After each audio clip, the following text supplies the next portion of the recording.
Olá, meus amigos, sejam todos muito bem-vindos. É um prazer enorme encontrá-los aqui no curso sobre holding patrimonial familiar.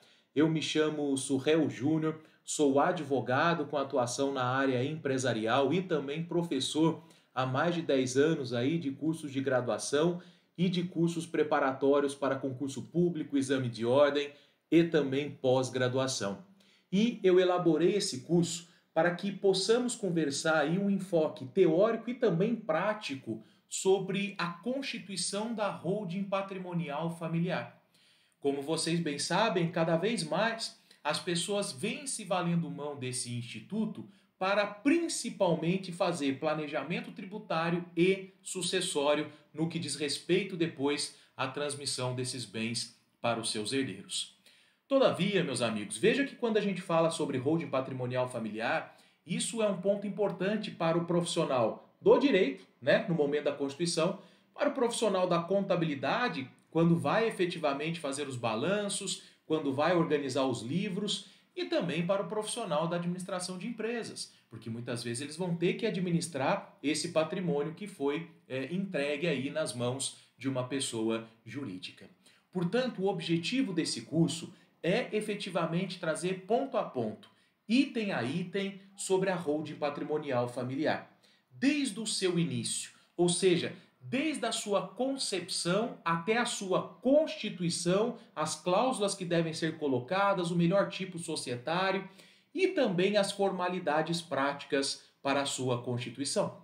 Será que é preciso escritura pública para transferência de bens imóveis do patrimônio do sócio para o capital dessa holding patrimonial familiar? Será que cônjuges casados sob o regime de comunhão universal podem fazer parte da mesma holding patrimonial familiar? Geralmente, quando a ideia é constituir uma empresa desse tipo, você já permitir também que os seus herdeiros já ingressem como sócio. Muitas vezes esses herdeiros ainda são incapazes. Será que é possível colocar incapazes nessa sociedade, nessa holding patrimonial familiar? Como é que fica o aspecto tributário? Tem que recolher ITBI? Não tem que recolher ITBI na transferência? Imposto de renda de pessoa jurídica, qual que é a alíquota? Ela pode estar dentro do simples? Não pode estar dentro do simples? E depois, para a sucessão das cotas, como que fica a questão do ITCMD? Enfim, meus amigos, muitos assuntos que iremos conversar e muitos assuntos que iremos abordar nesse curso Holding Patrimonial Familiar. Se ficar qualquer dúvida, meus amigos, fiquem à vontade para mandar as suas perguntas para o meu Instagram, @surreljunior, tá? Surrel se escreve assim, Suhel, Júnior, tudo junto por extenso. Todas as dúvidas lá serão devidamente respondidas, tenha certeza disso. Combinado? Vamos começar então, meus amigos. Eu vou compartilhar aqui para vocês a tela do Word e eu vou deixar disponibilizado esse material para vocês em PDF, que são as anotações de aula, para que vocês possam ter aí um roteirinho para organizar os seus estudos, tá? Deixa eu só aumentar um pouco a letra. Pronto. Vamos começar a falar então sobre a holding patrimonial familiar, né? Antes de adentrarmos especificamente sobre a holding patrimonial familiar, permitam-me falar para vocês um pouco sobre o que é a holding, né? Porque muitas vezes a gente fica com uma falsa concepção sobre o que ela seja. A gente ouve falar aí direto, holding, holding, holding, holding, mas a gente muitas vezes não sabe qual é a concepção correta desse instituto e para que esse instituto efetivamente se volta. Então veja só, amigos, quando a gente fala holding, né, essa expressão vem da língua inglesa, do verbo to hold, que significa segurar, significa manter-se aí, vamos assim dizer, nas mãos. Não existe um tipo empresarial no Brasil chamado de holding. Por exemplo, você não vai abrir o Código Civil ou abrir qualquer legislação específica e lá vai estar escrito holding é empresa constituída para tais finalidades. Não. Não há esse tipo empresarial. A holding, na verdade, é um nome que se dá para alguns tipos empresariais que são constituídos com finalidades específicas. Seja para centralizar a administração de um patrimônio familiar, ou seja para fazer investimentos em outra sociedade. É aí, meus amigos, que quando a gente fala em holding, é uma construção doutrinária. Tudo bem? É efetivamente um nome que a doutrina dá para objetivos específicos de algumas sociedades. Basicamente, quando você constitui uma holding, você está constituindo uma pessoa jurídica, geralmente sob o tipo societário, sociedade limitada ou sociedade anônima, com finalidade específica, ou de administrar um patrimônio, ou de administrar outras empresas ou fazer investimentos efetivamente nelas. Então, quando a gente fala em holding, por trás, ou tem uma limitada ou tem uma SA. Pode ser qualquer tipo empresarial, meus amigos. Mas, efetivamente, as pessoas vão usar limitado ou SA dependendo do objetivo dela. Lembre-se que a Eireli já foi revogada. A empresa individual de responsabilidade limitada já foi revogada, portanto, não dá mais para constituir holding por meio de Eireli. E aí que nós temos uma grande classificação também doutrinária em falar em holding patrimonial familiar, e aí a gente já vai adentrando aos temas, né, da nossa conversa. E existe na outra ponta da balança também o que nós chamamos de holding empresarial. A ideia da holding patrimonial familiar, deixa eu aumentar um pouquinho aqui para vocês, amigos, para que vocês consigam enxergar melhor. Pronto. A ideia da holding patrimonial familiar, meus amigos, é a constituição de uma pessoa jurídica, geralmente uma sociedade limitada. Amigos, o principal tipo, o tipo empresarial que mais se adequa para a constituição da holding patrimonial familiar é uma sociedade limitada. Porque a formalização se dá por meio de contrato social, é mais fácil, você consegue especificar as regras dentro do contrato social com maior liberalidade. Tudo bem? Se a pessoa quiser montar uma holding patrimonial familiar por meio de uma sociedade anônima fechada, também é possível, mas não é aconselhável. O mais aconselhável é a sociedade limitada, porque a limitada, como nós veremos, é constituída por meio de contrato social. E no contrato social você consegue ipsis literis disciplinar todas as regras do jogo para esses sócios dentro dessa sociedade. Então a holding patrimonial familiar nada mais é do que a constituição de uma pessoa jurídica, geralmente sociedade limitada, cujo objetivo é a transferência de patrimônio dos sócios para a PJ com finalidade de centralizar a administração desse patrimônio, tudo bem? A administração e realizar planejamento tributário e sucessório. Essa é a ideia da holding patrimonial familiar. Só que a gente vai ver, pessoal, que eu sempre costumo dizer o seguinte, né? Não existe solução mágica para todos os casos. Existem diversos planejamentos sucessórios. A holding patrimonial familiar, ela só vai ser um bom planejamento, tanto tributário quanto sucessório, partindo da premissa da análise prévia da composição do patrimônio dos interessados, como a gente vai conversar. Dependendo da situação, ela se torna um instrumento muito importante, pessoal. Seja para facilitar a administração desses bens, que geralmente são bens imóveis, seja para fazer um planejamento tributário, seja para fazer um planejamento sucessório, tudo dentro do que determina a nossa legislação. Tudo bem até aqui? O objetivo do nosso curso, então, é a holding patrimonial familiar que a gente vai conversar daqui a pouco. Mas só para separar para vocês, e a holding empresarial, Surreal? Qual que é a ideia da holding empresarial? Meus amigos, nós vivemos num mundo atualmente de fusões e aquisições, né? De M&A, aquisições, de incorporações, enfim.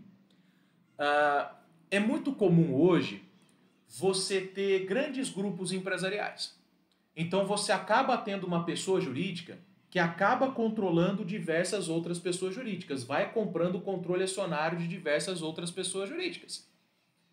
Então você tem lá a PJ, que compra controle acionário. Então, de repente, imagine uma grande cervejaria como a Ambev. Ela é uma pessoa jurídica que vai comprando o controle acionário. Compra da Budweiser, compra o controle acionário da Brahma, compra o controle acionário de outras cervejarias que vão existindo. E aí, ela é uma holding empresarial, porque ela é uma pessoa jurídica que controla diversas outras pessoas jurídicas. Basicamente, duas são as finalidades de uma holding empresarial. Ou é centralizar a administração de um grupo empresarial, você tem uma pessoa jurídica centralizada que controla efetivamente as pessoas jurídicas que estão sob sua guarda, não centralizar no sentido de que as pessoas jurídicas que estão sob a guarda dela não terão conselho, diretoria, claro que terão, mas centralizar num escopo maior, pessoal. Você ter efetivamente várias empresas pertencendo ao mesmo grupo. Ou se constitui uma holding empresarial para fazer investimentos em outras sociedades. Tá? Portanto, a ideia da holding empresarial não é propriamente finalidade patrimonial familiar, você transferir patrimônio, enfim. A ideia é a constituição de uma pessoa jurídica, geralmente uma sociedade anônima, que está regulada pela Lei 6.404 do ano de 1976. Por que geralmente, volto a dizer, pessoal, não necessariamente precisa ser uma SA. Pode ser uma limitada, mas geralmente vai ser SA.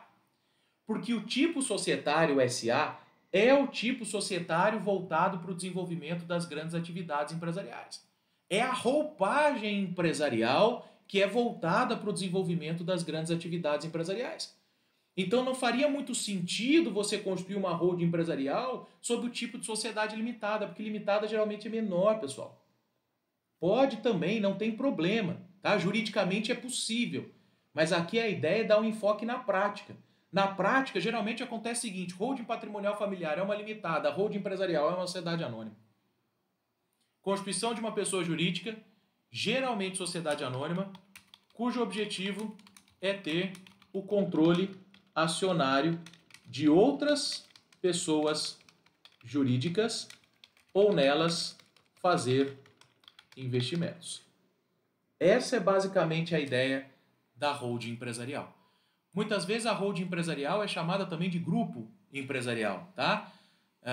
Você tem algumas regras específicas previstas aí nos artigos 265 e seguintes da Lei de SA, que é a Lei 6.404 do ano de 1976, mas a holding empresarial ela acaba seguindo as regras da sociedade anônima, toda disciplinada aí pela Lei 6.404 do ano de 1976. Nós temos muitas holdings empresariais, pessoal, esses conglomerados empresariais que vão comprando controle acionário de outras empresas. Fechado? O objetivo do nosso curso, como disse para vocês, é conversar aí sobre a holding patrimonial familiar. Criamos esse organograma só para você entender efetivamente o que é a holding e para que você possa perceber as diferenças entre a holding patrimonial e a holding empresarial. Vamos agora, então, adentrar especificamente no assunto do nosso curso, que é propriamente a holding patrimonial familiar. Eu sempre gosto de partir da premissa do conceito, né? O que é a holding patrimonial familiar? E aí, pessoal, vou fazer o Ctrl+C, Ctrl+V do que está aqui em cima para vocês, que a gente acabou de colocar. A holding patrimonial familiar, ela nada mais é do que uma pessoa jurídica, geralmente uma sociedade limitada, cujo objetivo é esse: centralizar a administração do patrimônio e realizar planejamento tributário e realizar planejamento sucessório. Veja, meus amigos, que para você constituir uma holding patrimonial familiar, nós veremos que você vai ter que constituir uma pessoa jurídica. E aí a gente vai trabalhar com base no enfoque na sociedade limitada. Por que eu quero abordar isso com vocês? Pelo seguinte: você tem procedimento para a constituição, muitas vezes você tem custo para essa constituição. Portanto, a holding patrimonial familiar é um bom remédio para planejamento de administração e sucessão de bens. mas é um remédio que tem que ser prescrito feita uma análise prévia do patrimônio dos interessados. Porque não é um remédio que vai se adequar para todos, pessoal. Não é um remédio que vai ser bom efetivamente para todos. Surreal, como assim? Chegou um cliente no seu escritório ou alguém está com dúvida sobre a holding patrimonial familiar? O primeiro passo, meus amigos, é fazer a análise prévia de composição do patrimônio dos interessados. Por que eu digo isso, fazer uma análise prévia do patrimônio dos interessados? Porque imagine o seguinte, imagine que a pessoa tem patrimônio, mas 95% do patrimônio dela está em ativos financeiros. Está em ações, está em aplicações em instituições financeiras, está em criptomoedas, por exemplo. Ela fala, Surreal, eu tenho aqui, de repente, um patrimônio de 1 milhão, 1,5 milhão, mas desse 1,5 milhão aí, 1 milhão está em investimentos em instituições financeiras. E 500 mil é uma casa onde eu moro. Ora, de verdade, meus amigos, numa situação como essa, a holding patrimonial familiar não é o melhor remédio para a sucessão, para a administração e para o planejamento sucessório desses bens. Por quê? Poxa vida, se grande parte está em ativo financeiro e a preocupação dele é para fins sucessórios, recolher ITCMD, enfim, se a carga vai ser alta, fazer processo de inventário, aconselhe ele, por exemplo, a pegar boa parte desse dinheiro e jogar numa previdência privada. E indicar os beneficiários. Não quero fazer com vocês a análise de rentabilidade, tudo bem, meus amigos? Porque daí você tem que procurar o seu consultor financeiro, o consultor de investimentos, mais juridicamente falando. A pessoa que tem grande ou a maior parte do seu patrimônio com composição em dinheiro em espécie, muitas vezes uma previdência privada é melhor, você indica beneficiários, se não indicar os herdeiros legais. E aí, previdência privada, para fins sucessórios, meus amigos, não entra propriamente no inventário, então você não tem que recolher ITCMD. Vai estar isento propriamente do imposto de transmissão causa-mortes e doação. E é muito mais simples, simplesmente você conversar com o seu investidor financeiro, com a pessoa que cuida do seu patrimônio, para vamos fazer aí, deixar um pouco na previdência privada, indicar os beneficiários. Entende o que eu quero dizer? Segundo ponto, meus amigos. Às vezes a pessoa tem patrimônio, mas não é um patrimônio imobilizado muito grande. Às vezes ela tem uma casa, 2 casas ou mesmo 2 ou 3 imóveis. Vale a pena a constituição da holding patrimonial familiar? Veja, no seguinte sentido, se a finalidade dele é apenas sucessória, primeiro você tem que analisar caso a caso, né? Ver os interesses das pessoas, se ele quiser mesmo, você constitui. Mas o que eu quero dizer, quando você tem poucos imóveis, talvez um outro planejamento melhor seria em vida essas pessoas fazerem doação com reserva de usufruto. Ah, Socar, vai ter que recolher ITCMD, tudo bem, mas daí pela avaliação da fazenda estadual, porque daí você está fazendo doação, vai se reservar no usufruto. Também seria uma forma. Você faz a doação, lógico, dentro das regras de doação previstas no Código Civil, se você vai efetivamente doar, né, se você tem herdeiros necessários, até metade, mas daí você pode efetivamente doar já para os seus herdeiros, isso é considerado adiantamento de legítima, desde que nas respectivas proporções, e reservar-se no usufruto do bem, porque daí não incorre na regra da doação universal. Então isso é possível também ser feito. Se de repente você tem 1 imóvel, 2 imóveis, poxa, vamos lá fazer uma escritura de doação com reserva de usufruto, porque daí o patrimônio já passa para os herdeiros e a instituição do usufruto é direito real de garantia, prevista lá nos artigos 1390 seguintes do Código Civil. Se você se reserva no usufruto vitalício, usufruto é direito real, persegue a coisa, com quem quer que a coisa esteja, o usufruto vai ser mantido. Porque muitas das preocupações das pessoas, quando vão fazer a doação com reserva de usufruto, falam, mas eu vou transferir a propriedade do meu filho, mas eu não estou vivo. E se ele vender a casa? Pode ficar tranquilo, como nós vamos ver no próximo bloco aí, em que a gente vai continuar esses assuntos. Combinado? Vamos para o intervalo e a gente volta na sequência. Um grande abraço.